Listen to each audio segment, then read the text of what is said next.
ನನ್ನ ಹೆಸರು ನಾಗರಾಜ್ ಅಂತೇಳಿ ಮಂಡ್ಯ ಜಿಲ್ಲಾ ಗುತ್ತಿಗೆ ಪೌರ ಕಾರ್ಮಿಕರ ಸಂಘದ ಜಿಲ್ಲಾಧ್ಯಕ್ಷರು. ಇವತ್ತು ನಾವು ಡಿಸೆಂಬರ್ 30ನೇ ತಾರೀಕಿಗೆ ಬೆಂಗಳೂರು ಫ್ರೀಡಮ್ ಪಾರ್ಕ್ನಲ್ಲಿ ಒಂದು ಪ್ರತಿಭಟನೆ ಮಾಡಿಕೊಂಡಿದ್ದೀವಿ. ಉದ್ದೇಶ ಏನಪ್ಪ ಅಂತ ಹೇಳಿದ್ರೆ, ಇಡೀ ರಾಜ್ಯದಲ್ಲೇ ಹೊರಗುತ್ತಿಗೆಯಲ್ಲಿ ಕೆಲಸ ಮಾಡ್ತಿರಕ್ಕಂಥ ಪೌರ ಕಾರ್ಮಿಕರುಗಳು ಇವತ್ತು ಪೌರ ಕಾರ್ಮಿಕರಾಗಿರ್ಬೋದು, ವಾಹನ ಚಾಲಕರಾಗಿರ್ಬೋದು, ನೀರು ಬಿಡುವಂಥ ನೀರು ಗಂಟಕರಾಗಿರ್ಬೋದು, ನಾನ್ ಕ್ಲಿನಿಕಲ್ಲಿ ಆಸ್ಪತ್ರೆಯಲ್ಲಿ ಕೆಲಸ ಮಾಡ್ತಾರಂಥ ಪೌರ ಕಾರ್ಮಿಕರಾಗಿರ್ಬೋದು, ಇಷ್ಟು ಜನ ಸಾವಿರಾರು ಜನ ಇವತ್ತು ಕೆಲಸ ಮಾಡ್ತಾ ನಾವು ಸರ್ಕಾರಿ ಜೀತ ಪದ್ಧತಿಯಲ್ಲೇ ಒಂದು ಕೆಲಸನ ಮಾಡ್ಕೊಂಡು ಬರ್ತಾ ಇದ್ದೀವಿ.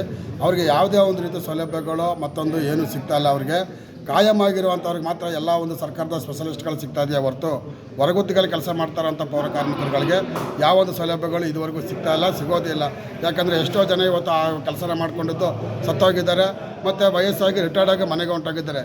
ಇಂಥ ಕುಟುಂಬಗಳು ಬೀದಿಗೆ ಬಂದಿದೆ.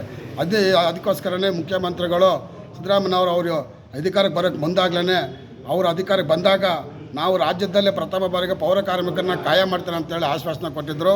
ಅದೇ ರೀತಿ ಅವರು ಹಂತ ಹಂತವಾಗಿ ಮಾಡ್ಕೊಂಡು ಬಂದಿದ್ದಾರೆ ಹೊರತು ಹೊರಗುತ್ತಿಗೆಯಲ್ಲಿರುವಂಥ ಪೌರ ಕಾರ್ಮಿಕರನ್ನ, ವಾಹನ ಚಾಲಕರನ್ನ ಇವನ್ನೆಲ್ಲರೂ ಇನ್ನೂ ಸುಮಾರು 16,000 ಚಿಲ್ಲರೆ ಜನನ ಹಂಗೆ ಉಳಿಸ್ಕೊಂಡಿದ್ದಾರೆ. ಈ ಪ್ರಕಾರವಾಗಿ ಹಣಕಾಸಿನ ಇಲಾಖೆಗೆ ಹೊರಗುತ್ತಿಗೆಯಲ್ಲಿ ಕೆಲಸ ಮಾಡ್ತಾರಂಥವ್ರದ್ದು ಪಟ್ಟಿ ಹೋಗಿದೆ. ಅಲ್ಲಿಗೆ 2-3 ಸತಿ ಹೋಗಿ ಅವರು ಸಹಿ ಮಾಡಲಿಲ್ಲ. ಈ ರೀತಿ ಅವರು ಸೈನ್ ಮಾಡ್ದೇ ಪೌರ ಕಾರ್ಮಿಕರು ತುಂಬ ಅನ್ಯಾಯ ಆಯ್ತಿದೆ. ಈ ಸತಿ ಹೋಗಿರೋದ್ರಿಂದ ಏನು ಹಣಕಾಸು ಇಲಾಖೆ ಹೋಗಿದೆಯೋ ಅದನ್ನು ಮುಖ್ಯಮಂತ್ರಿಗಳು ದಯಮಾಡಿ ದೊಡ್ಡ ಮನಸ್ಸು ಮಾಡಿ ಅವ್ರು ಸೈನ್ ಮಾಡಲಿ ಹಂಗಂತೇಳಿ ನಾವು ಅವ್ರಿಗೆ ಈ ಒಂದು ಕಾರ್ಯಕ್ರಮ ಡಿಸೆಂಬರ್ 30ಕ್ಕೆ ನಾವು ಏನು ಪ್ರತಿಭಟನೆ ಮಾಡ್ತಾಯಿದ್ವೋ ಅವರಿಗೆ ಈ ಒಂದು ವಿಚಾರ ಗೊತ್ತಾಗಲಿ ಅನ್ನೋಕ್ಕೋಸ್ಕರ ಒಂದು ಪ್ರತಿಭಟನೆ ಮಾಡ್ತಾ ಇರುವಂಥದ್ದು. ದಯವಿಟ್ಟು ಅವರು ಏನು ಅವತ್ತು ಮಾತಾಡಿದ್ರು ಆ ಮಾತನ್ನ ತಪ್ಪಿದಂಥ ಇವತ್ತು ಎಲ್ಲ ಪೌರ ಕಾರ್ಮಿಕರನ್ನ ನೇರ ಪಾವತಿ ಮಾಡಬೇಕು, ಹೊರಗುತ್ತಿಗೆಯಲ್ಲಿರುವಂಥವ್ರನ್ನ ನೇರ ಪಾವತಿಲಿರುವಂಥವ್ರನ್ನೆಲ್ಲ ಕಾಯ ಮಾಡಬೇಕು ಹಂಗಂತೇಳಿ ಈ ಒಂದು ಸಂದರ್ಭದಲ್ಲಿ ನಮ್ಮ ಹೇಳ್ಕೊಳ್ಳೋಕ್ಕೆ ಇಷ್ಟಪಡ್ತಾ ಇದ್ದೀನಿ. ಏನಾಗಿದ್ದೀರಾ? ನಾನು ಮಂಡ್ಯ ನಗರದ ಜಿಲ್ಲಾಧ್ಯಕ್ಷರು ನಾಗರಾಜು, ಪೌರ ಕಾರ್ಮಿಕ ಸಂಘ. ಎಷ್ಟು ಜನ ಹೋಗ್ತಾ ಇದ್ದೀರಿ ಇಲ್ಲಿಂದ? ನಾವು ಇಲ್ಲಿಂದ ಸುಮಾರು ನಾವು ಒಂದು 250 ಜನ ಹೋಗ್ತಾ ಇದ್ದೀವಿ ಮಂಡ್ಯದಿಂದ.